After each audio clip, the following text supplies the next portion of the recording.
Good evening and welcome to Wooddale Church and tonight's event, which is sponsored by Wooddale Church and by the Wooddale Forum. We also want to give a welcome to those who are listening via live simulcast with Twin Cities radio station 980 AM KKMS. We welcome you, as well as those who are listening across the country via a live internet link, which is provided by the Wooddale website and 980 AM KKMS.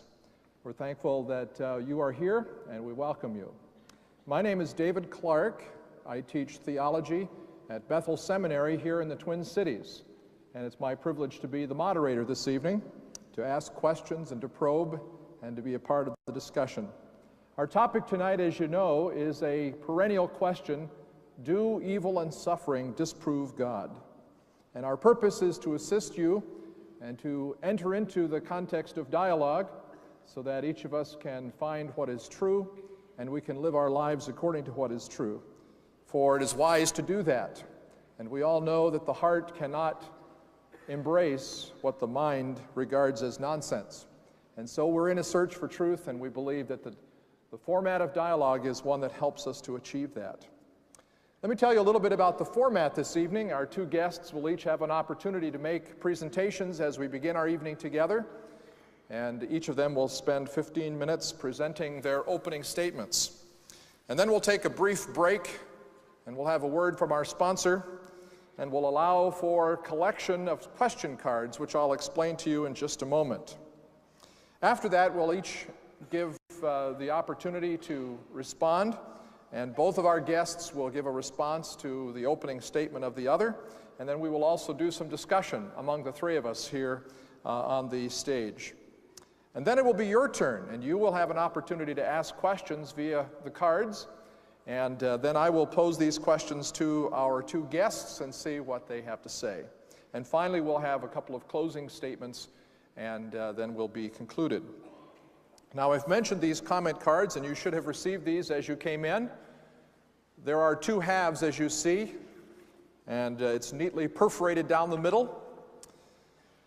On the right-hand side, you see some open spaces where you can ask questions. You can ask a question of either one or both of our two guests for this evening.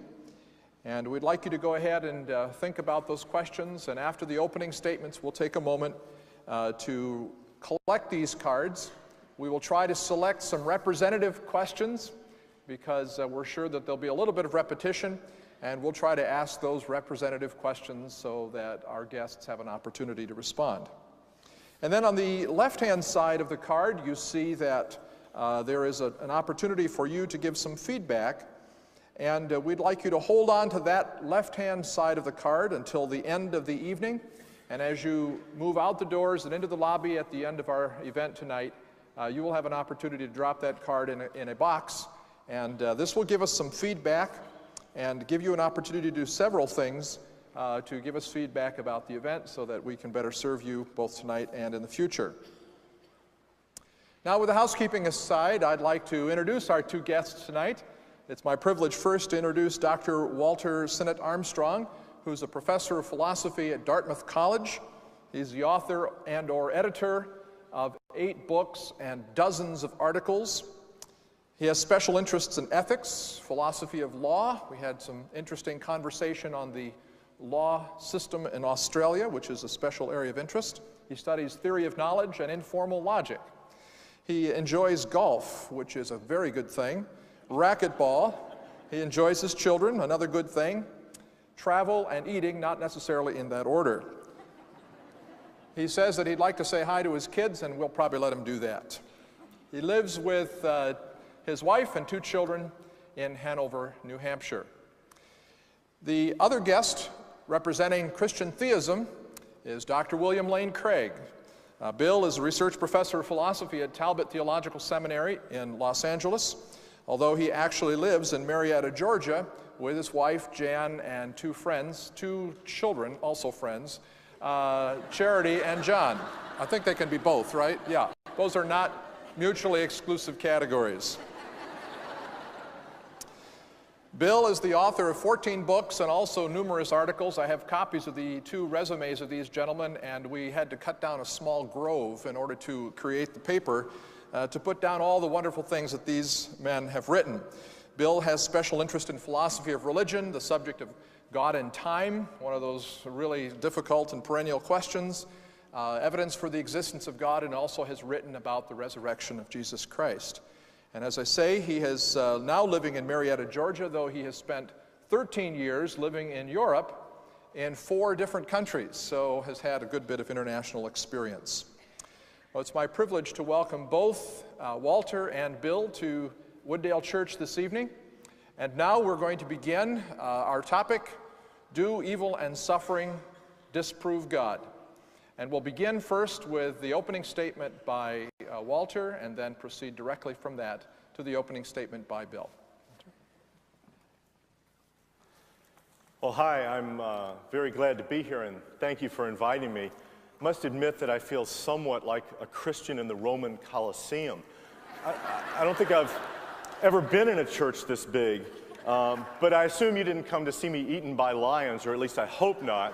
I hope that you came for an exchange of ideas, and I think it's great that Wooddale Church puts on this series of events which should stimulate your thinking and I hope will lead to thinking well beyond this event and lead you to talk with each other about these issues in the coming weeks. So thanks very much for coming. I want to make it clear from the start why I'm here.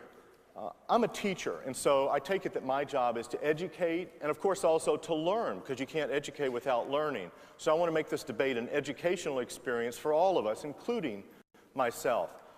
I'm not here to win some kind of high school debate competition. I think of debate as a funny kind of thing. I hope this will be a discussion.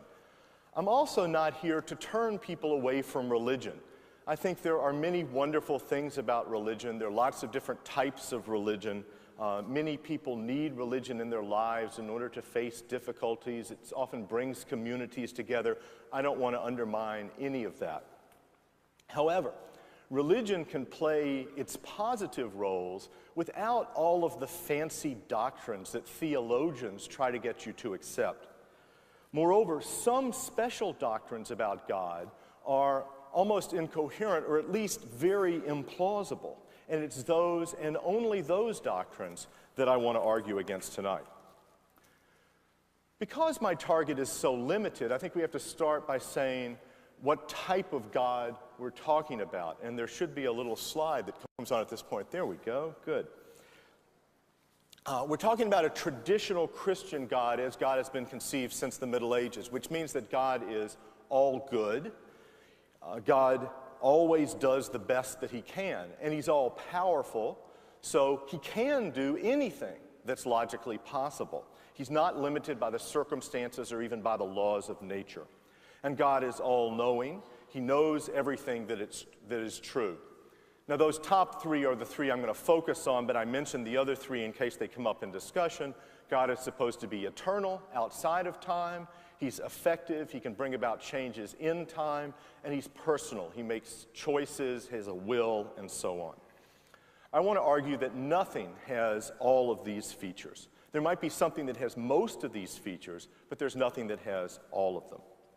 I should also say a quick word about proof, since that's in the title of the debate as well. I don't see how you can have an absolutely conclusive proof about any of these views about God. And so I'm not even going to try to give you an absolutely conclusive proof. What I'm going to try to do instead is to give you adequate evidence against the existence of a traditional God of the sort that was just defined. And my argument's very simple. It's very old. There's nothing new about it. I make no claim for originality. In its most powerful form, my argument focuses on examples. So here's one. A friend of mine had a child who was born with a horrible disease. Many doctors tried to save this child's life, but they couldn't. And the baby lived for a short time in terrible pain and then died. The parents were devastated. They separated from each other shortly thereafter, and they've really never recovered from the event. Now, suppose that a doctor could have cured that child and enabled it to live a normal, happy life with a simple operation that would not have cost much or harmed anybody or deprived other patients of needed care. But nonetheless, the doctor chose not to save it. Why? Well, maybe the doctor just didn't feel like operating that day. I would consider such a doctor to be a moral monster, just to let that child die under those circumstances. And I assume that most of you would agree with me on that. Now apply these standards to God. On the traditional conception, God is omnipotent, so God can save my friend's child. Moreover, God could have cured the child with no harm to other people. God could have reached in, changed the genetic structure so that this horrible genetic disease did not occur, and the child would not have gone through all that pain and death. Did God have an adequate reason to let this baby suffer and die? Well, I don't see why he did. And I bet you can't see any good reason for God to let that happen either. It just doesn't make sense that an all-powerful, all-good God would let such evil happen. That's why this bit of evil is evidence against the existence of the traditional God. And notice that one bit of evil that's unjustified would be enough to refute an all-powerful, all-good God. But it's worth mentioning that there's lots of evil like this in the world. My friend's baby was not the only one who dies of such diseases. There are also earthquakes and tornadoes and floods. People die for many different reasons in many different places. And in each case, God could stop it. We would certainly stop it if we could. So the question is, why doesn't he? That's the basic idea. Now my argument can be presented more formally, and that's the next slide. If that's, there we go. Nope. It's the one behind that, the argument for the existence of God. Perfect, thank you. Premise one, if there were an all-powerful and all-good God, then there would not be any evil in the world unless that evil is logically necessary for some adequately compensating good. Well, there is some evil in the world, and some of that evil is not logically necessary for any adequately compensating good. Therefore, there can't be a God who is all-powerful and all-good. That's it. It's a pretty simple argument, but it does contain a few terms that I think I need to explain to get it clear. The first crucial term is evil, because that's what we're talking about. By evil, I mean anything that all rational people avoid for themselves unless they have some adequate reason to want that evil. And on this list, then, things that meet that test would be pain, disability, ignorance, death. All of those things are something nobody wants for themselves without an adequate reason, unless they're irrational or mentally ill in some way. Still, of course, it's not always irrational to seek these things for oneself when one does have an adequate reason, and sometimes one does.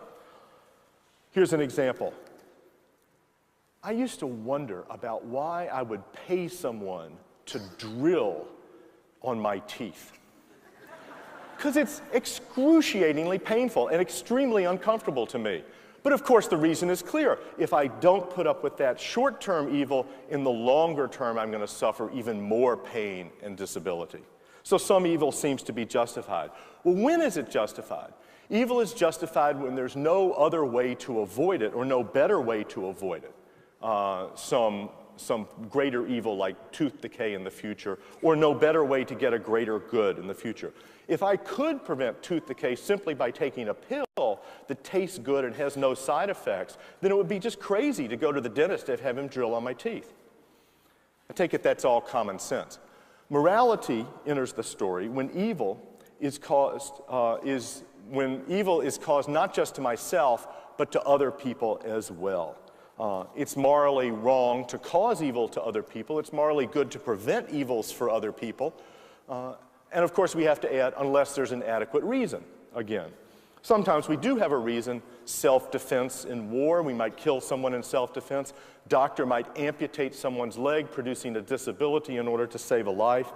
But if there's no reason like that, to cut off somebody's leg when there is not an adequate reason like that, would be morally bad.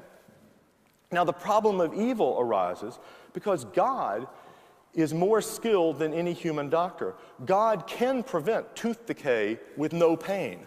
God can save any patient's life without amputation, and God can save my friend's baby from the suffering and death that it faced. It might seem that even God cannot do this because it would violate the laws of nature. But remember, God is omnipotent, can do anything logically possible. God can do miracles. He can intervene in nature and even change the laws of nature. That is, if he exists. Consequently, the only evils that God is justified in allowing are those that are logically necessary in order to promote some adequately compensating good. And that's what the premise of my argument claimed. Now, I hope this makes my argument clear enough. As I said, the argument's very old, so of course Christian theologians throughout the ages have provided many possible responses to it. But I don't think any of those responses are any good. I can't go through every possible response at this point, or ever for that matter, but I will mention a few, and others might come up in discussion, so this will be a chance for you to raise responses that impress you. One traditional response is that evil is imposed by God as a punishment for sin. The first problem with that response is that it doesn't seem that evil is distributed in accordance with sin. There's no reason to believe that someone who's struck by lightning has sinned more than someone who's not struck by lightning. Moreover, even babies suffer, but babies have not sinned yet, so there's nothing to punish them for. That's why in my example I use babies.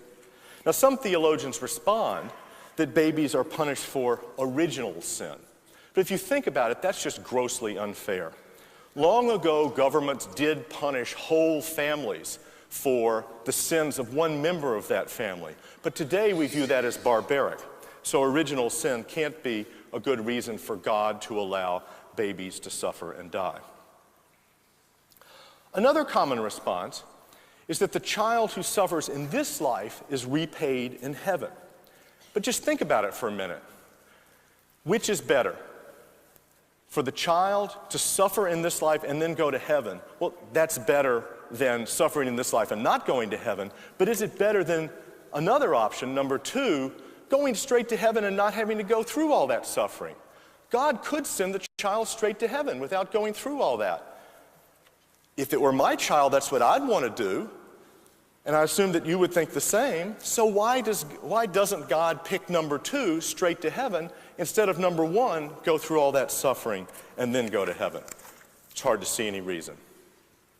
Probably the most popular response to the problem of evil is that free will is so valuable that God let us have it, even though he knew that we would sometimes, at least, misuse it and cause evil. And sure enough, a lot of evil in the world is caused by human actions. The point's often supported by an analogy to parents. You wouldn't want a robot for a child, would you? Well, I wouldn't want a robot for a child, although I must admit there are days when I wish my children would be more obedient, and that's for Miranda and Nick. Anyway, I'll grant for now that free will is very valuable. Still, there's much evil that cannot be justified in this way, and that's because it's natural evil. That means evil that is not brought about as a result of human actions, but rather through natural processes. This includes diseases, it includes earthquakes, lightning, and so on, and all of the anguish and pain and death caused by those natural disasters is something that cannot be explained by the need to have free will, because they don't occur because of free will. That's why I use natural evil in my examples, and that means that free will cannot provide God with a good reason to let people suffer and die as much as they do. Well, another response refers to a different compensating good. Evil builds characters. The child suffers and dies, but the parents become more courageous and observers become more compassionate. Again, just think about it. God's omnipotent.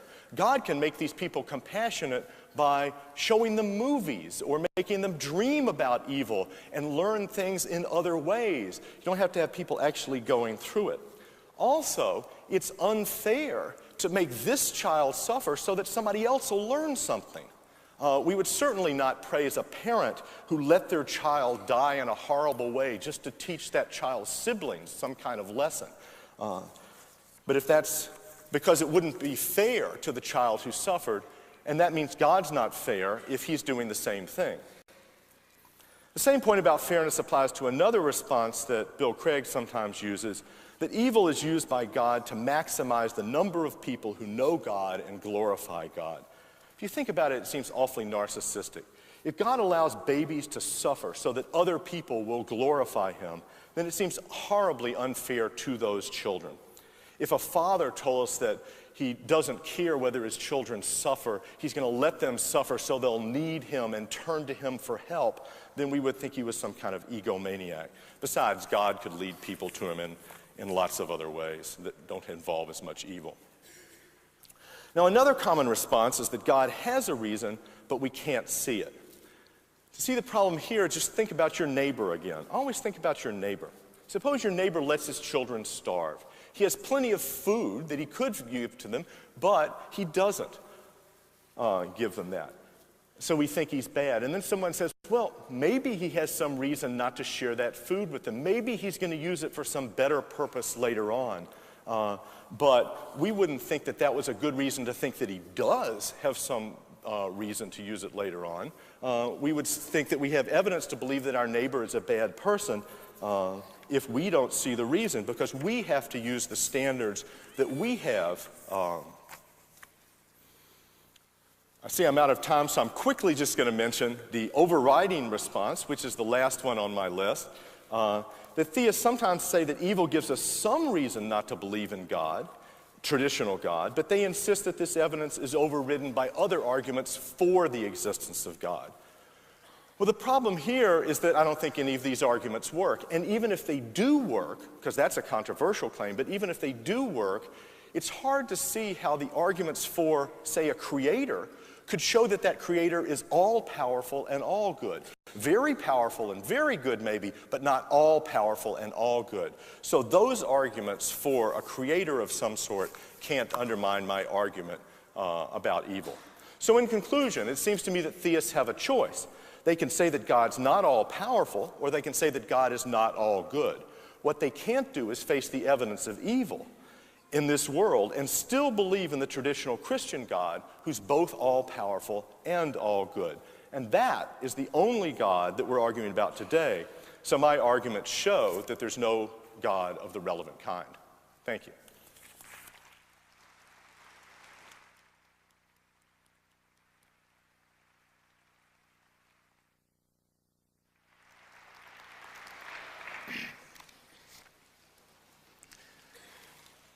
The problem of evil and suffering is undoubtedly the greatest obstacle to belief in God.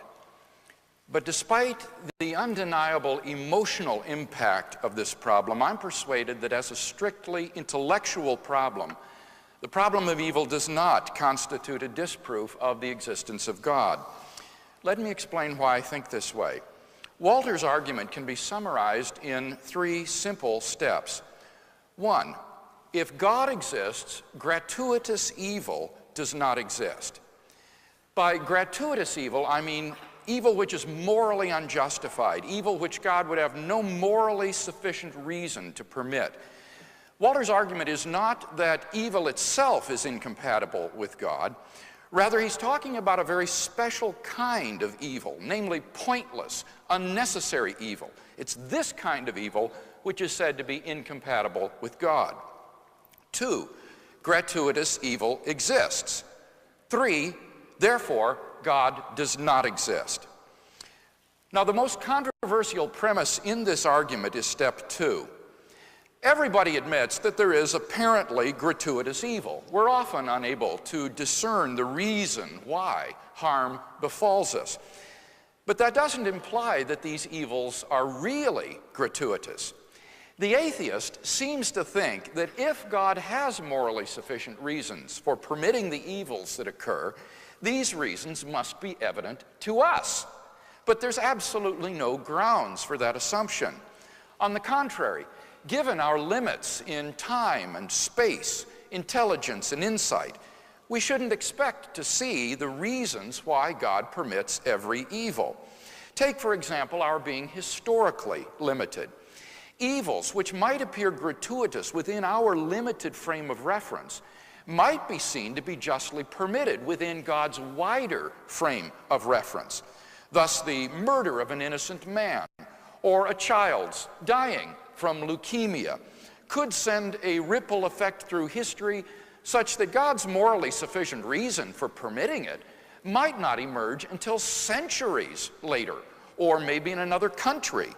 When you think about God's providence over the whole of human history, I think you can see how hopeless it is to speculate about whether any particular evil has a morally sufficient reason. So the first point I want to make is that due to our cognitive limitations, we simply have no way of knowing that premise 2 is true. The second point I'd like to make is that if certain Christian doctrines are true, they increase the probability that evils would appear to be gratuitous, even though they're not. This makes it all the harder for Walter to justifiably infer from the appearance of gratuitous evil to the fact of gratuitous evil. What are some of these doctrines? Well, let me mention 3. 1, the purpose of life is not human happiness as such, but knowing God. One reason that the evil in the world seems so pointless is that we naturally assume that if God exists, then the goal of human life is happiness in this world. God's role is to provide a comfortable environment for his human pets. But in the Christian view, this is false. We are not God's pets. And the end of life is not happiness as such, but rather knowing God, which in the end will bring true and everlasting fulfillment. Many evils occur in life which are utterly gratuitous with respect to producing human happiness in this life. But they may not be gratuitous with respect to producing the knowledge of God. It may well be the case that only in a world involving natural and moral evils that the maximum number of persons would freely come to know God and his salvation. So to carry his point, Walter would have to show that it is feasible for God to create a world which has the same amount of the knowledge of God and his salvation as the actual world, but with less evil. And this is sheer speculation. 2, mankind is in a state of rebellion against God and his purpose. Rather than submit to and worship God, people rebel against God and go their own way, and so find themselves alienated from God, morally guilty before him and groping in spiritual darkness. The terrible human evils in the world are testimony to man's depravity in this state of spiritual alienation. The Christian is not surprised at the terrible human evil in the world. On the contrary, he expects it. The Bible says that God has given mankind over to the evil it has chosen. He does not intervene to stop it. He lets human depravity run its course. This only serves to heighten mankind's moral responsibility before God, as well as our own wickedness and our need of moral forgiveness and moral cleansing. 3, God's purpose spills over into eternal life. In the Christian view, this life is not all there is. Jesus promised eternal life to all who would place their trust in him as their Savior and Lord. In the afterlife, God will reward those who have borne their suffering in courage and trust in him with an eternal life of unspeakable joy. The Apostle Paul, who lived a life of incredible suffering, wrote the following words: "We do not lose heart, for this slight momentary affliction is preparing us for an eternal weight of glory beyond all comparison, because we look not to the things that are seen, but to the things that are unseen. For the things that are seen are transient, but the things that are unseen are eternal." Paul imagines, as it were, a scale in which on one side all the sufferings of this life are placed, and on the other side is placed the glory that God will bestow upon his children in heaven. And the weight of glory is so heavy that the sufferings of this life are not even worth being compared to it.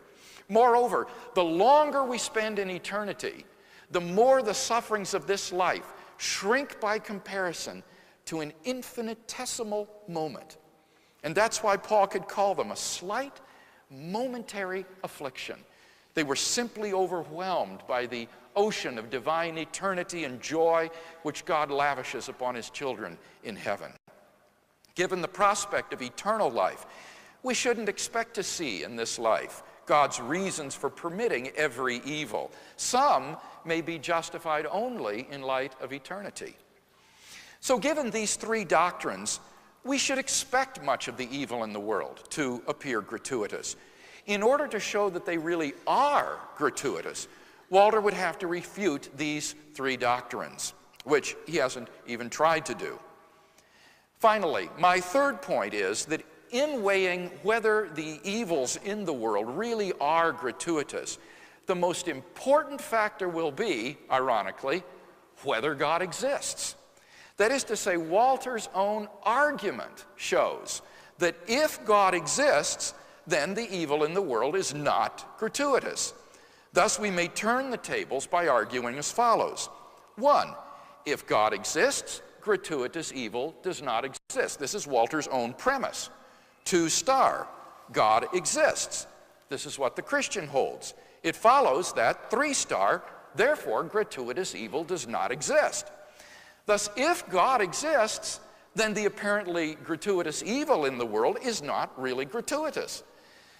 Thus, the issue comes down to which is true, 2 or 2 star. Let me share 3 reasons why I think premise 2 star is true. 1, the origin of the universe makes God's existence highly probable. Have you ever asked yourself why anything at all exists, where everything came from? Well, typically atheists have said that the universe is just eternal and uncaused. But discoveries in astronomy and astrophysics during the last 70 years have rendered this improbable. According to the Big Bang model of the universe, all matter and energy, indeed physical space and time themselves, came into being at a point about 15 billion years ago. Prior to that point, the universe simply did not exist. For as Anthony Kinney of Oxford University points out, this tends to be very awkward for the atheist. Kinney says a proponent of the Big Bang theory, at least if he is an atheist, must believe that the universe came from nothing and by nothing. No such difficulty confronts the Christian theist, since the Big Bang theory only confirms what he has always believed, namely, in the beginning, God created the heavens and the earth. 2, the fine-tuning of the universe for intelligent life makes God's existence highly probable. During the last 30 years or so, scientists have discovered that the existence of intelligent life, like ours, depends upon a complex and delicate balance of initial conditions simply given in the Big Bang itself. Scientists once believed that whatever the initial conditions of the universe, eventually intelligent life might evolve. But we now know that our existence is balanced on a razor's edge. The existence of intelligent life depends upon a conspiracy of initial conditions which must be fine-tuned to an accuracy and degree that is literally incomprehensible and incalculable. To give just one example, P.C.W. Davies has calculated that a change in the strength of gravity or of the weak force by only 1 part in 10 to the 100th power would have prevented a life-permitting universe. There are around 50 such constants and quantities in the Big Bang which must be fine-tuned in this way if the universe is to permit life. There is no physical reason why these constants and quantities should possess the values they do. Cambridge astronomer Fred Hoyle remarks, "A common-sense interpretation of the facts suggests that a super intellect has monkeyed with physics."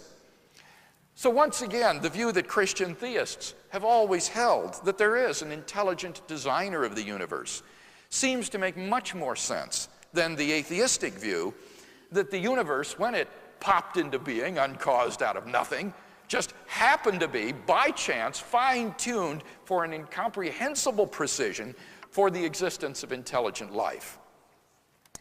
3, objective moral values make God's existence highly probable.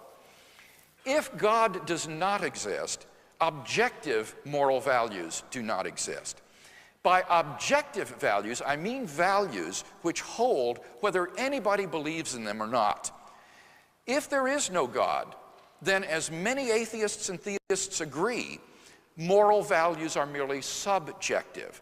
They are either the culturally relative byproduct of sociobiological evolution, or else they're just expressions of personal taste.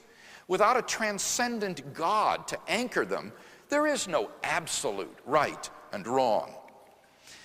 But the problem is that objective moral values do exist, and deep down we all know it. There's no more reason to deny the objective reality of moral values than the objective reality of the physical world. As the philosopher of science Michael Roos has admitted, the man who says that it is all right to rape little children is just as wrong as the man who says 2 + 2 = 5. But if objective values cannot exist without God, and objective values do exist, then it follows logically and inescapably that God exists. In fact, this third reason for God's existence furnishes us with an argument for God from evil, as paradoxical as that might sound. It goes like this. 1, if God does not exist, objective moral values do not exist. 2, evil exists. This is the premise supplied by the atheist. It therefore follows that 3, therefore objective moral values exist, namely some things are evil. Thus we can conclude 4, therefore God exists.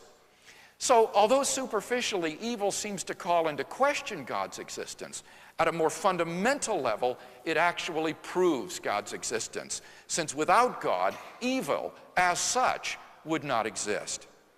Now these 3 arguments are just part of the evidence that God exists.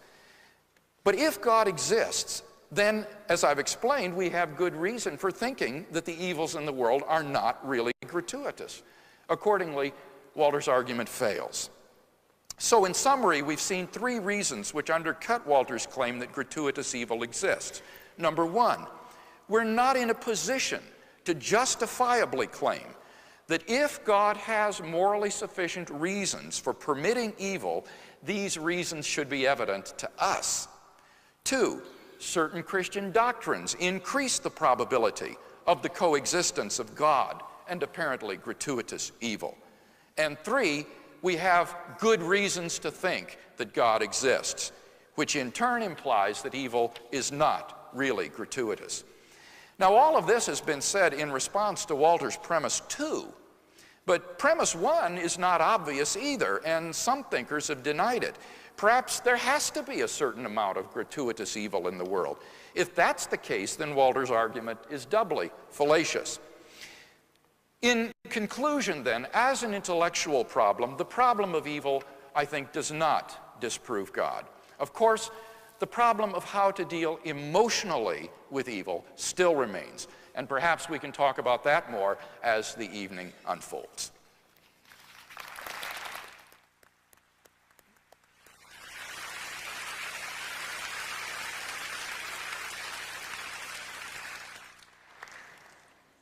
At this point, we're going to take just a moment for a word from our sponsors. That would be me. And we're going to invite forward our ushers. If you can pull out your question card and you have a question for one or both of our guests this evening, we invite you to write that question. Perhaps you already have. And if you would pass that card, just the half of the card now, to the aisle. We have ushers who will come. Please come. And they will collect your cards.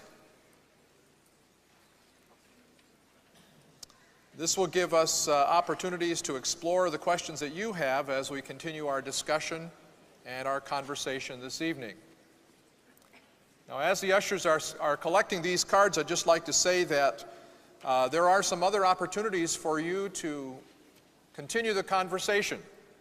If there is some interest in continuing to think about issues regarding the existence of God and its relationship to suffering and how we can respond to suffering and evil in our own lives, Wooddale Church offers you some opportunities for that kind of study. I'd just like to mention that on 2 evenings, April 30 and May 7 here at Wooddale Church, Dr. Don Byerly a former skeptic, scientist who examines the faith and looks at the evidence for faith and against faith, will be holding a seminar.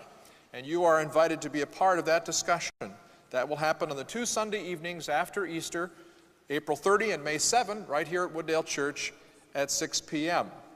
This is called the Faith Study, and the leader of that is Dr. Don Byerly, and you're invited to be a part of that. There are also several other opportunities where you can have a 3-week discussion group opportunity.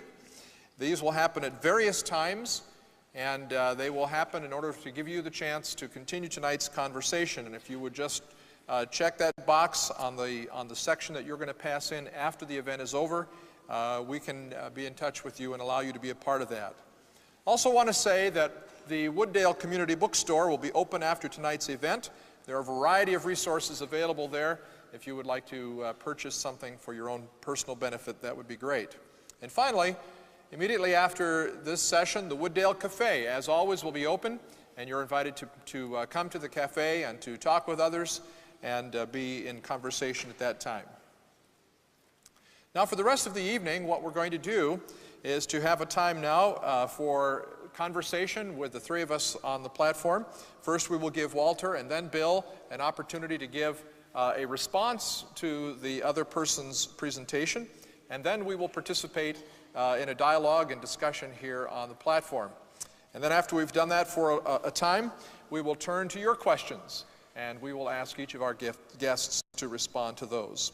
So at this point, we're going to begin with Walter and give him an opportunity to respond just from his chair here to what Bill has said for 4 or 5 minutes, and then we'll allow Bill to respond briefly to what Walter has said.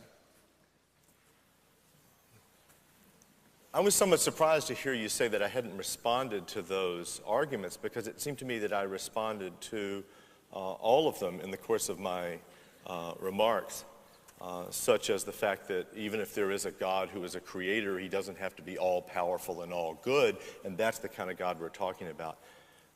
So we can talk about that, but I just have to say something at the beginning. Atheists do not believe that it's okay to rape young children. I don't know where people get the idea that if you're an atheist, then morality is out the window. I mean, I know where they get it. They get it from Dostoevsky and Nietzsche, but there's no reason you have to follow them. I suggested a very good reason, I think, why it's wrong to rape little children, because it hurts them. It causes evil in their lives. And there's no compensating benefit, and it's wrong to cause evil with no compensating benefit. And little children are no exception to that. So I don't get this argument from moral values, objective moral values, because I think there are objective moral values, and atheists should agree with that as well as theists.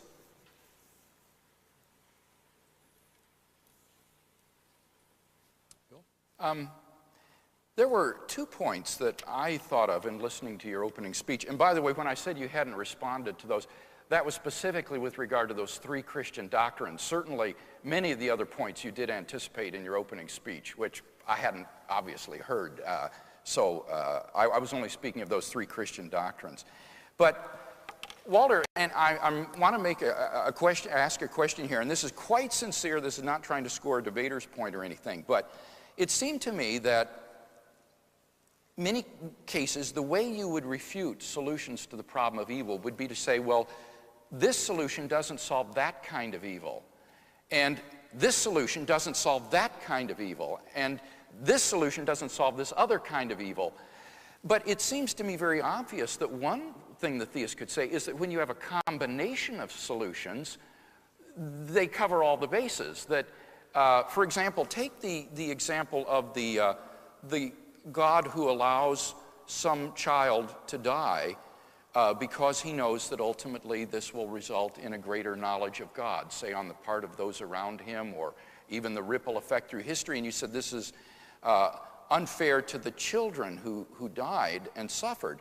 But it seems to me that what the theist could say there would be that the knowledge of God is a good for those who receive it, and then my point about the eternal compensation would apply to the infant. So there would be a different solution to the infant suffering.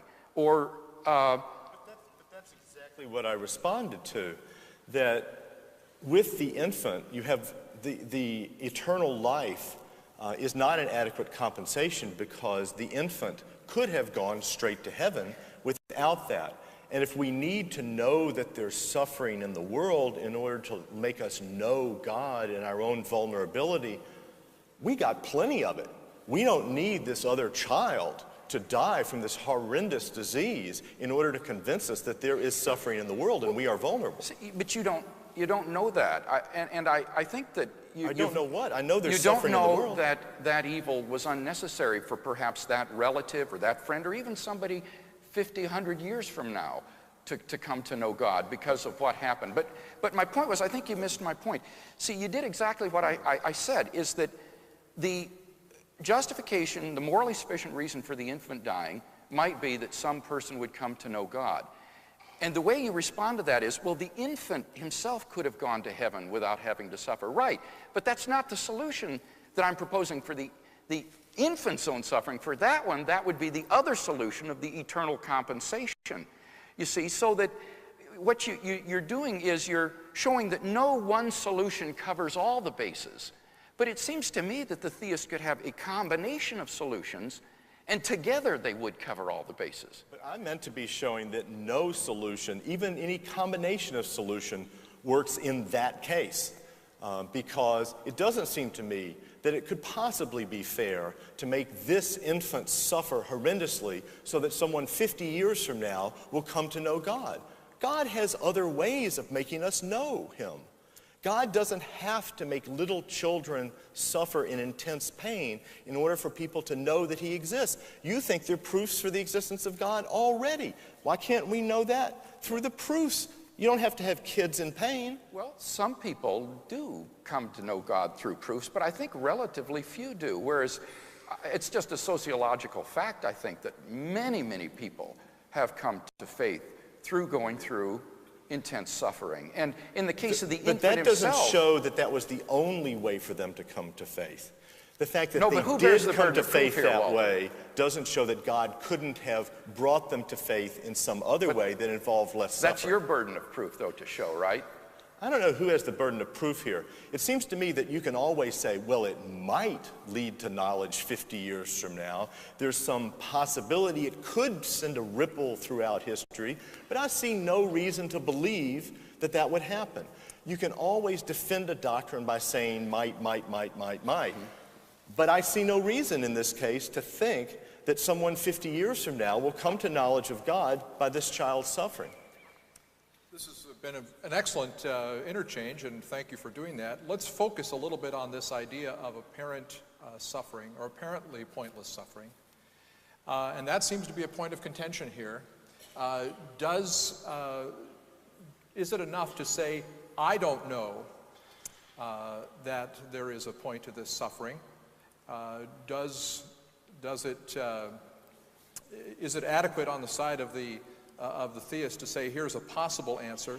Are you required, does the theist required to show exactly what the purpose for a particular suffering is? And it's the question of burden of proof. Well, I think burden of proof is a very difficult thing to make sense of, but I can't explain it now. Compare your neighbor. I think always we should think about, if we want to have standards of goodness, are we going to judge that someone is a good person? Think about your neighbor. If your neighbor had a child who was suffering horrendously, and they could save that child, but they didn't, and you had to decide, is that neighbor a good person or not? Maybe it'll send a ripple through history, but if you have no reason to believe that it will, then you have to work with the evidence that you have. And the evidence that you have is that this person is not a good person. And it seems to me it's the same with God. We have to work from the evidence that we have. We can't always be saying might, or we could believe anything. Do we have any reason to believe? Well, I think that this is a wonderful illustration that actually supports my point, because you see, when we make that judgment of the negligent neighbor, it is precisely because the neighbor lacks omniscience and is not all-knowing that that person could be indicted for not preventing that evil. But when you're dealing with a God who is provident and sovereign over the whole of human history, who sees the end from the beginning, then you simply have no way of knowing that that being does not have a morally sufficient reason for this evil, simply because you don't see it with your limited lifetime, your limited insight and intelligence. I mean, let me just give an example. Suppose God, in his providence, wanted to bring it about that the American Congress would freely enact the Lend-Lease policy prior to America's entry into World War II. Think of the innumerable, incalculable contingencies in history that would have to be engineered in order for those circumstances to come about, where those free agents would be freely elected to that legislative body, would freely adopt that policy, and so forth. It might well involve all kinds of evils along the way that we couldn't even comprehend in order to bring about just one single event in history. And so when you're dealing with a provident God, he's totally unlike the negligent neighbor. Well, I think the negligent neighbor might, in fact, know a lot more about his family, his children, than I do. And so if I think that this person might have a reason for allowing their child to suffer, or for beating them as a punishment for not cleaning up their room, or whatever, then I go to the neighbor and I ask, I say, what is your reason? Well, I haven't been given any reason other than speculation about what might be the case as to why this particular child would be allowed to suffer. So I asked God, and the question is, if God has such a reason, why doesn't God tell me?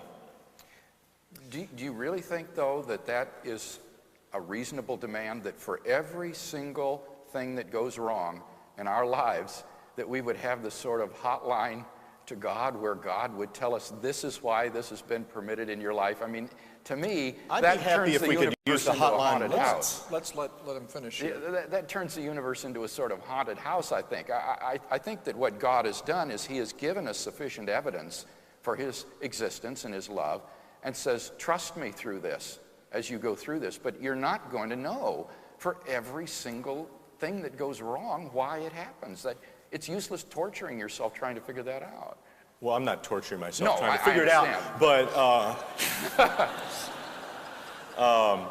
if God is omnipotent and omniscient and omnibenevolent, then my ignorance would be an evil that he should try to minimize. And I would like to see it happen, you know? Let's turn our attention to the question of moral values. Now, both of you raised these issues, and if there is evil in the world, that suggests that there is some way for us to detect good and evil, and some ultimate reason why we would say this is good and that's evil. Bill, you think that evil and good require some kind of moral principle, and that the moral principle requires the existence of God. Why would you say that? Well, I think that it's very hard on atheism or naturalism to get some kind of normativity, or any kind of normativity of the way things ought to be, or that something else ought not to be. On the atheistic or naturalistic view, we are just animals. We're advanced primates. And when you look at, in the animal kingdom, actions that look very much like rape go on all the time, and animals are injurious to each other. They hurt each other.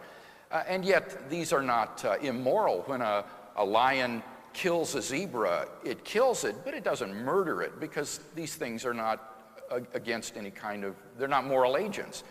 And similarly with rape that goes on in the animal kingdom. So it's very hard for me to understand why these strange moral properties suddenly accrue to Homo sapiens on an atheistic view, that these actions which are natural and normal in the animal world suddenly become forbidden for us in the absence of any moral lawgiver.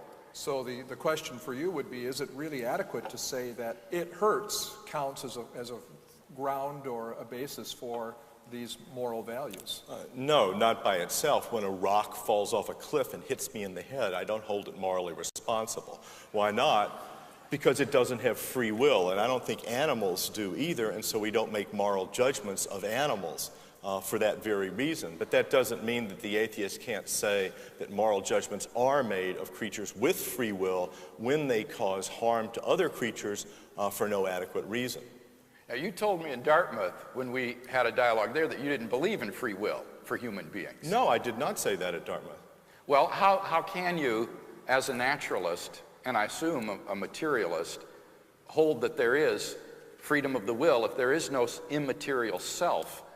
Isn't everything that we do just determined by our genetic makeup and our sensory stimuli, so that everything we do is determined? Otherwise, where does this free agent come from? I don't know whether I'm not sure how this fits into the debate, but I happen to be a compatibilist about free will. I think that in fact we are determined to act in the ways that we do, but nonetheless we can have free will because the two are compatible if you think about it. It all depends on how you're determined. If I am determined by someone pushing me and I fall into you, then I'm not responsible for harming you because I was pushed. I had no control over it. But if I run into you because I chose to and had a desire to because I wanted to hurt you, then I did it of my own free will. I would be the first to admit that there are a lot of tricky cases in the middle. What do you do about mental illness? What do you do about extreme passion? And so on. That's a very difficult issue. But I don't see why an atheist can't believe in determinism and also free will of some sort that needs to be defined more precisely. Okay. Let's take a final question here, and then we have some questions that have come from the internet and from the audience, and so we're going to pose those to each of you and give you an opportunity to respond to those. But a final question in this question and dialogue time, which has been really very good, I think, is this. Let's suppose that we have a person who has suffered significantly through this person's life, and at the end of her life, she is now facing death. From your worldview, what kind of opportunity would you give to her? What kind of advice or what kind of consolation, sort of practical benefit would you provide for that person based on your worldview? And I want to ask both of you that question to see how you respond. Walter, why don't you go ahead? What would I say to her to make her feel better about the fact that she's dying? The question is, what kind of advice or response would you give her in this situation? I would tell her that she has done a lot of good things in her life, I would assume. If she's a friend of mine, that'll be true. Yeah. And that she should be thankful for all the experiences that she has had, all the people that she has been able to love and help, and all the people who have loved her and the effects that they've had on her life. And that that's the most we can expect. And that that's enough, that's a lot to help other people.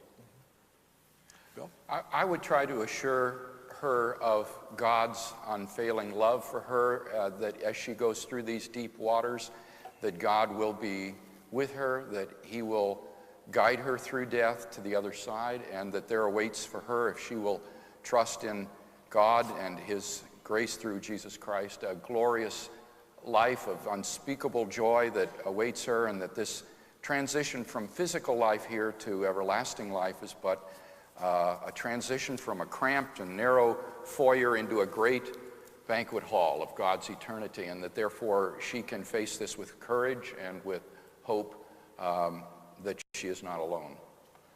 Okay. Well, thank you for that. And now we're going to turn to some questions that have come from you and from those who are on the internet and from other sources. And we will ask the questions alternately to our two guests and give them an opportunity to respond. First of all, Bill, a question for you from a questioner on the internet posed it this way. So, where was God during the drought in Africa when thousands of people starved to death? How does a loving God allow that to happen? Well, it's very interesting that this is one of these cases where human moral evil gets inextricably intertwined with natural evils. Those famines in Ethiopia that were brought to our attention a few years ago so poignantly on television are not the result of natural disasters. That is the result of the dictatorial regime in Ethiopia and in the Sudan that is carrying out a terrible war against the peoples of the South, and they were using food as a weapon. They were literally starving those people to death. So in that case, again, it's not God who is to blame. It's human beings themselves who have brought these atrocities on the world. If there were a world in which everyone were to obey the teachings of the Sermon on the Mount, although there could still occur natural evils, they would be tremendously reduced. There would be aid and help for people who go through natural evils. The world would be transformed in ways that we can scarcely imagine. And it's also very interesting to note, just as a sociological fact, that it is precisely in Ethiopia and other countries like this where the growth of evangelical Christianity is proceeding at unprecedented rates, that millions are turning to Christ in the midst of poverty, war, and suffering, and finding hope. So that I think God has morally sufficient reasons for permitting the evils that occur. That's not to say they're not evil. They are unspeakable, and we should do everything as a nation to try to stop them, but we mustn't lay the blame for this at God's doorstep. It lies squarely at our own. Walter, here's a question for you, also from the internet. It's asking this question: if evil existed prior to the emergence of human beings, and I take it that it means through the evolutionary process, which you would hold to, I assume, what would be an example of this evil, and how would you account for evil existing prior to the emergence of human beings? Well, I think that evils existed. There was pain, there was disability, there was death among animals, but it was not moral evil because the animals didn't have free will, as I said before. So I'm not sure that that more needs to be said about that. But can I say something about the Ethiopian famine? Okay. Because I completely agree, by the way, about the Ethiopian famine being due mainly to moral evil by people. Amartya Sen, who is the first philosopher in a long time to win a Nobel Prize, has shown that famines arise largely from lack of information and political instability and so on. But the fact that it arises from people doing those evil things doesn't show that God is not also responsible. If I see someone beating my child, sure enough, they're responsible because they're doing it. But if I stand by and let them do it when I could stop them, then I'm responsible as well. And so the fact that people are guilty through their own free will doesn't mean that God is not responsible. Because God, after all, could stop those things from happening without taking away those people's free will. They can still choose to do it, but he can make them ineffective. He can make them fail in their plan, and then they keep their free will without causing so much harm. And it's not clear to me why God wouldn't have done that in the Ethiopian case and many others. Do you want a brief response? Since yeah, I would say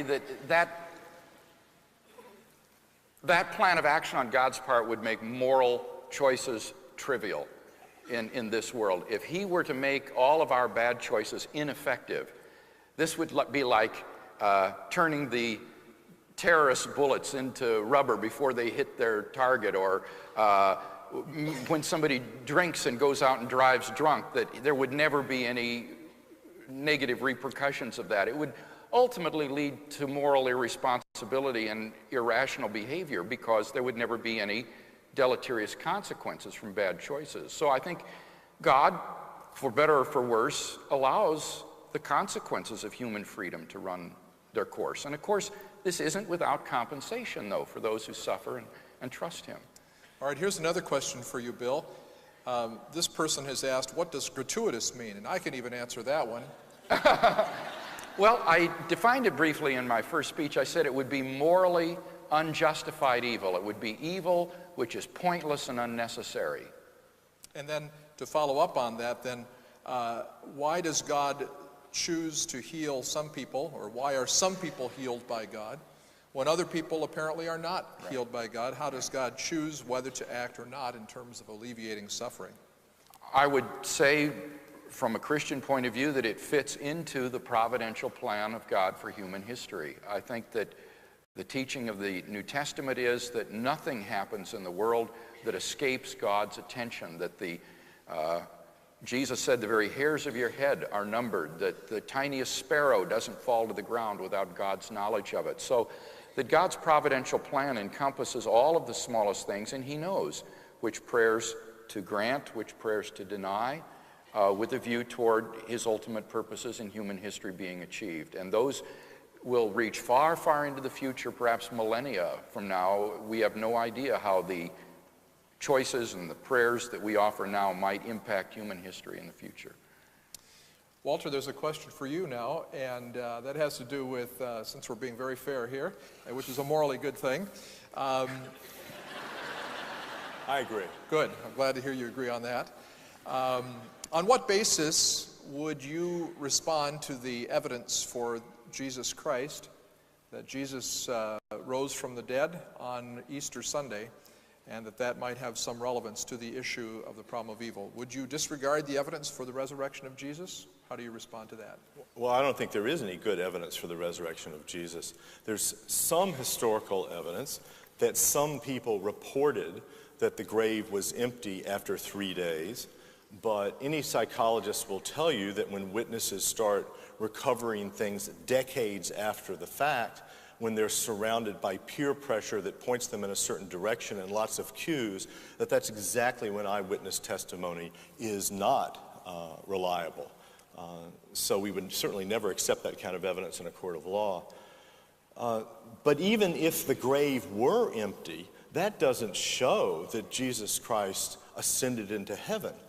That's like saying that if I have a pint of my favorite type of ice cream, which, by the way, happens to be coconut almond fudge chip by Ben & Jerry's, in the freezer, and I'm dying to eat it when I get home, and I come home and it's not there, and my daughter Miranda says, I didn't take it, and my son Nick says, I didn't take it, and my wife Liz says, I didn't take it, that I conclude that ice cream ascended into heaven and is sitting at the right hand of Ben & Jerry.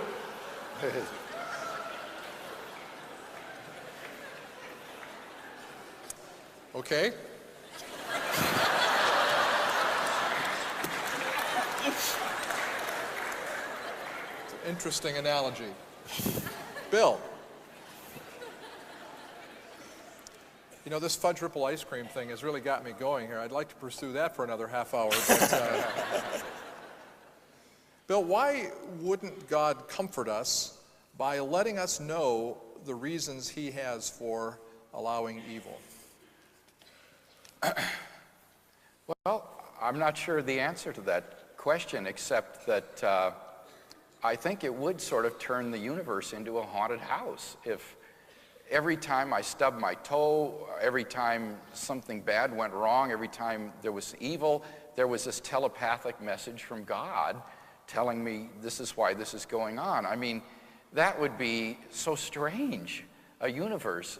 It would, I think, be like living in a sort of haunted building or something. So it seems to me that what God does is he gives us good reasons to trust him through the suffering without necessarily telling us why. Maybe it wouldn't be a comfort. I mean, maybe the reasons would be so complicated, or maybe they would, by giving us the reasons in some case, it might be a sufficient condition to prevent the reasons from coming about. I mean, for example, suppose God were to say to me, I'm going to allow this to happen in your life because this is going to happen. And so I think, oh, well, I don't want that to happen.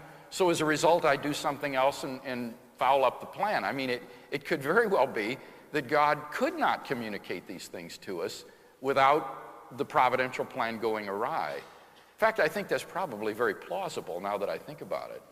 Because that would be a quite different world then. I mean, the minute he communicated to us his providential plan, that alters the plan. It would be a totally different world. So I'm not sure that would even be possible for him to do that with free agents, when you think about it. Sort of like telling somebody predictions about what's going to happen in the future, when you know that if they know that, then it won't happen. You see, it's a self-refuting situation. So it sounds like you're creating some good thoughts right on the spot here. Well, yeah, I mean, respond to this issue. I'm just thinking about it while you ask. That's a that's a sign of a good question, I think. Walter, here's a question for you. If your child was in this accident, or in a accident, is there anything or anyone to whom you would turn for some help in this situation? Doctors. Okay. I would turn to doctors to help me. I would turn to friends to help me with my own psychological situation. I would turn to my daughter if she was still conscious and able to. I'm not sure which accident you're talking about, but if she's still conscious, I would talk to her. It seems to me that instead of depending on God, we ought to depend on each other. Instead of expecting God to help us, we ought to be helping each other. And I think we should be talking to each other more to help each other through these bad times rather than necessarily depending on someone else. Okay. We've talked a little bit about the difference between evil that's caused by human freedom and evil that is natural evil. You mentioned, and I think we know that things like famines are often attributable to human behavior. But what about truly natural evils? Yeah. How do you respond to those kinds of things, Bill? Well, I think that the points that I made all applied to natural as well as moral evil. We're not first in a position to judge whether or not any natural evil is truly gratuitous, whether or not this hurricane or tornado might not have historical reproductions that we cannot anticipate. A good analogy here would be from chaos theory. Chaos theorists have shown that certain macroscopic systems are highly unstable to the tiniest perturbations, so that even the flutter of a butterfly's wings in a West African jungle can set in motion forces that will cause a hurricane over the Atlantic Ocean. Yet nobody looking at that little butterfly, even in principle, could predict such an outcome. And it's the same for natural evils as well. My second point about the Christian doctrines, I think, would also apply. The purpose of life is not happiness as such, but the knowledge of God, and often we can come to know God, or others come to know God through natural evil. And then the good reasons that God exists would outweigh any improbability that natural evil might be thought to throw upon God. Even the free will defense is relevant here, because you see, it might be only in a world involving natural evils that the maximum number of people would freely come to place their faith in God and come to know Him, so that natural evils form a context in which free agents act and react. So freedom of the will is relevant even in the case of natural evil. Okay. Can I say something about the butterfly? The butterfly? Yeah. The butterfly effect, yes. I think that's true. If the butterfly might cause storms in the Atlantic, me waving my hand might cause storms in the Atlantic. That's what these theories say. That doesn't mean that I have any reason to believe I just caused a storm in the Atlantic. I have every reason to believe that that is not going to cause a storm in the Atlantic. It's a mere possibility that that might cause a storm in the Atlantic, with no reason to believe that it will. So what these people say about, what chaos theory says about butterflies, wings, and so on, it doesn't seem to me is an adequate response to the claim that the evidence overwhelmingly is against it. It's because it simply shows, well, maybe all the evidence is wrong, and in fact, it does have this long-term ripple effect. Yeah, no, I don't think that's right. It's not just saying maybe or this is possible, but it's saying that certain macroscopic systems are unstable to these little tiny perturbations, and therefore no one can say with confidence that this event has no repercussions, that this event can be assessed purely in terms of itself without looking at the wider context. And it's the atheist here, again I insist, who is bearing the burden of proof, who says that this evil is unjustified, that God probably does not have a morally sufficient reason for permitting it. And so I don't have to prove that God does have a morally sufficient reason. It's the atheist who's claiming that God does not or cannot. Well, we're going to ask a final question to both of you and give you a chance both to answer the same question, and then we'll go to our closing statements. Walter, what happens to a person when that person dies? Is there a soul, and what happens to the soul? No, I don't think there's any soul. That's a short answer.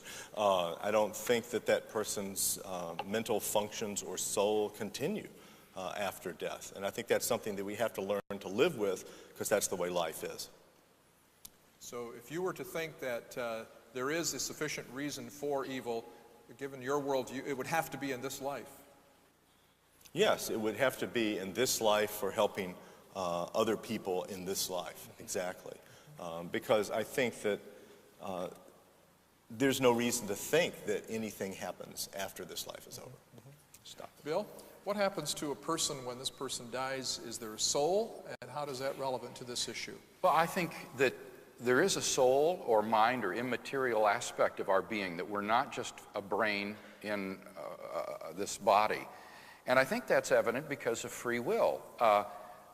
The fact that we have free will, I think, requires that there be an immaterial soul, because otherwise all of our choices are determined by our genetic makeup and the external stimuli that we receive through our five senses. So there isn't really any freedom of the will. We're not significant moral agents in the absence of an immaterial self who can act on the body as well as be passively acted upon by the sensory stimuli we receive. And so I think we've got good grounds for believing that there is a soul. Now, on the Christian view, the soul survives the death of the body because it is an immaterial entity. And ultimately, the Christian hope is for a reunification of the body and soul in the resurrection state in life everlasting, where God will wipe away every tear, evil will be vanquished forever, physical deformity and pain will be gone, and there will be eternal life in God's new creation. So that's the hope to which Christians look forward. Well, at this point, we've had some good interchange and dialogue back and forth, and good questions and a little sparring.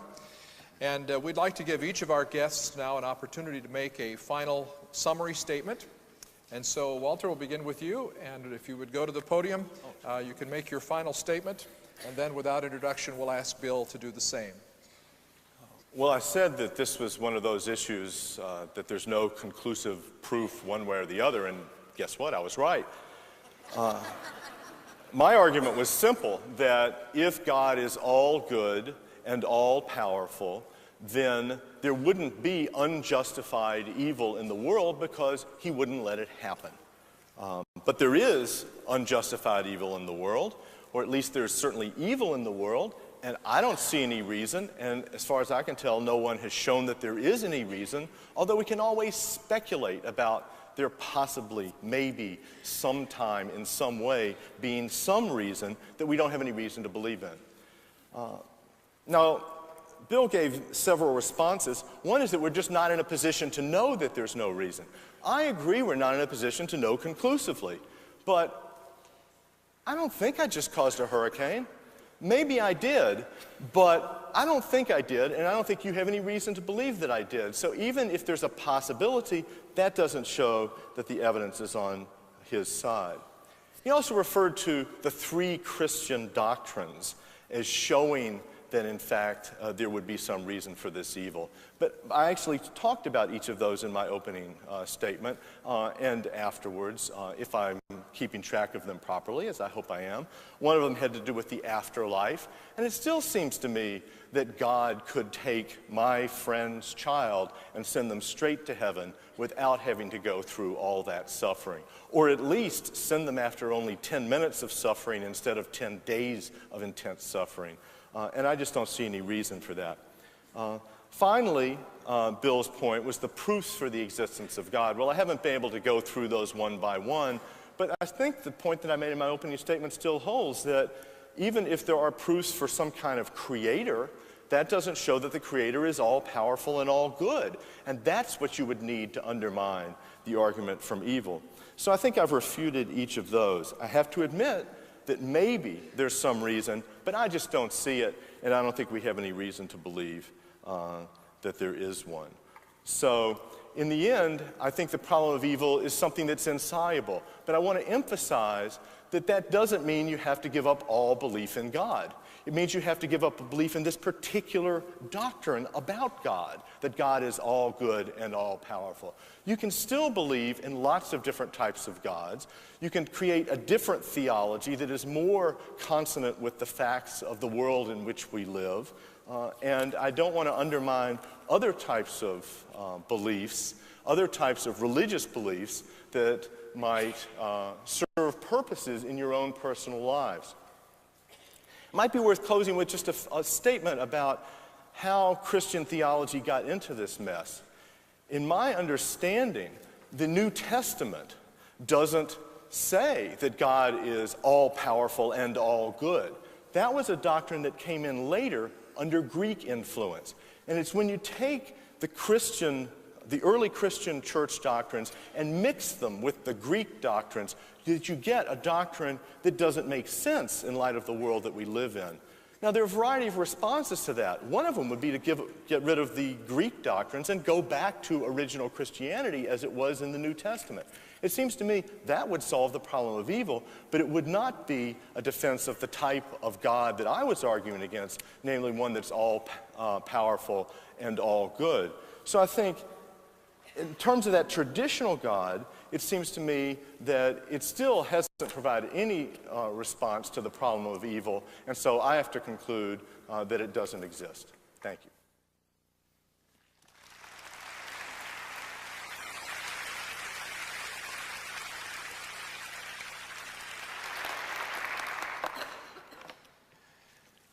In my closing statement, I'd like to summarize the points that I made tonight. First, I argued that we don't really know that evils in the world are gratuitous because we're not in a position to judge the probability that God has a morally sufficient reason for the evils that occur. Remember my example of the adoption of the Lend-Lease policy, the innumerable contingencies that would be involved in planning that single event.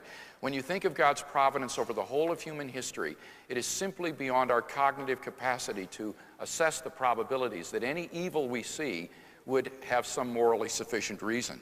Secondly, I indicated 3 Christian doctrines which increase the probability that God and apparently gratuitous evil would exist. That the purpose of life is not happiness as such, but knowing God. And I don't think anyone could prove that it is possible for God to create a world involving this much knowledge of God and His salvation, but with less evil. That is pure speculation. I also indicated that much of the evil is due to man's rebellion against God, and that there is an eternal life which will reward those who trust God in courage and faith, that will more than compensate for what they endure. And finally, I said there are good reasons that God exists, and that implies that evil is not gratuitous. The creation of the universe, the fine-tuning of the universe, and the existence of moral values. Walter said, well, those arguments, even if successful, don't prove God is all-powerful and all-good. Well, the moral argument does prove that He's all-good. And the argument from the origin of the universe comes pretty close to omnipotence, since it would almost seem to take omnipotence to bring something into existence out of nothing in the way that God did in creating the world. And the biblical conception is of an all-powerful and all-good God. One of the biblical names of God is El Shaddai, which means all-powerful. So I don't think we've seen any good reason to think that the evils in the world are gratuitous or that they outweigh the evidence for the existence of God. I want to close by sharing with you a letter that I received this past year from a fellow named John Medici, who is from Long Beach, California. I often get letters of this sort reflecting philosophically on problems, and this was John's reflections on the problem of evil. And the 4th point struck me. He said, we must consider the possibility that we are exaggerating our perception of evil due to our status as temporal human beings. If there is no God, then many things would be very important to us. Naturally, we would consider the death of a good man or a good woman as an absolute tragedy because they had so much to contribute to this world. After all, this life would be all there is. But let's assume for a moment God's perspective. He might say something like this, if I might be so bold. Death? What about it? So, your baby daughter died before she was born. Guess what? She's with me. I didn't lose her in outer space. Eventually, you're going to die too. I know it hurts, and because I, the Lord, love you so much, I'll move the heaven and earth, if necessary, to bring you the healing you need so much. And if you stay with me, you and your daughter will be reunited. And after about 1,000,000 years or so, you'll look at each other and scratch your heads wondering what all the tears were about. But for now, see things from my perspective. And then he concluded his letter, well, Dr. Craig, that's my analysis for why God allows evil.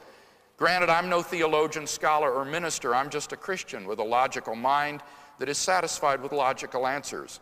Call me cruel, clinical, or even Mr. Spock, but I can talk, since the baby daughter lost in point 4 belonged to my wife and me. We lost her in November 1995. I'm no stranger to suffering. I'm also no stranger to logic, and I believe this is the root of the problem of evil. When evil strikes us, we get emotional, and we expect emotional answers, and philosophers are no different. Whether their name is Kant, Nietzsche, Comte, or Sartre, when they suffer, they don't want an equation that 2 + 2 = 4. They want to know why. When tragedy struck our home, the Lord suspended my pain long enough for me to see these points. My wife has understandably suffered more than I, but she understands these reasons as well. And with God's touch, she too is walking right alongside me. Maybe my argument won't make it into your next book, but someday it might help you or a friend in time of trouble. Sincerely, John Medici. P.S. We now have a little boy who turned 2 in January.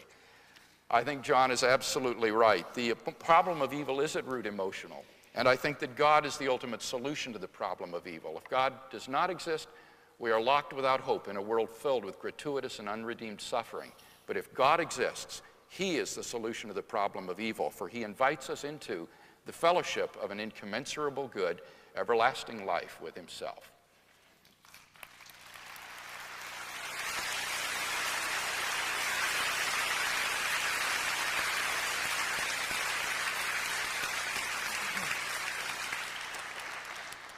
I hope that you've enjoyed this interchange as much as I have, to see two sparkling minds talking back and forth and even thinking on the spot about some questions that you have offered has been a great opportunity. Obviously, we're interested in what's true because we want to live our lives according to what's true, and so seeking for truth is an important thing. We also want to emphasize that you have the opportunity to continue the dialogue and discussion by joining a group for conversation. And if you would take that half of the card that you have retained and check one of those boxes and put it in a box on the way out the door, you certainly will have opportunity to continue the conversation. I want to alert you that the 5 most frequently asked questions on the internet to Walter and the 5 most frequently asked questions to Bill, plus the answers, will be posted on the website www.wooddale.org within a week. And so if you would place your cards in the boxes as you leave, that would be great.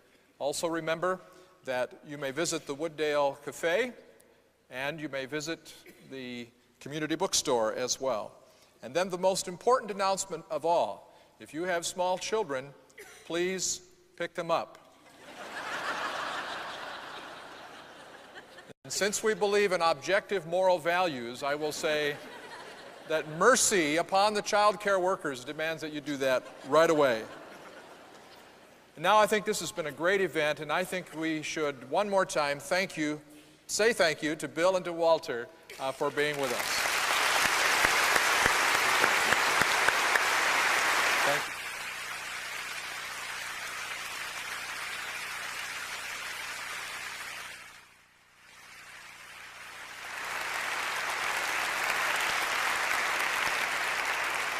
Thank you. Thank you. Good night.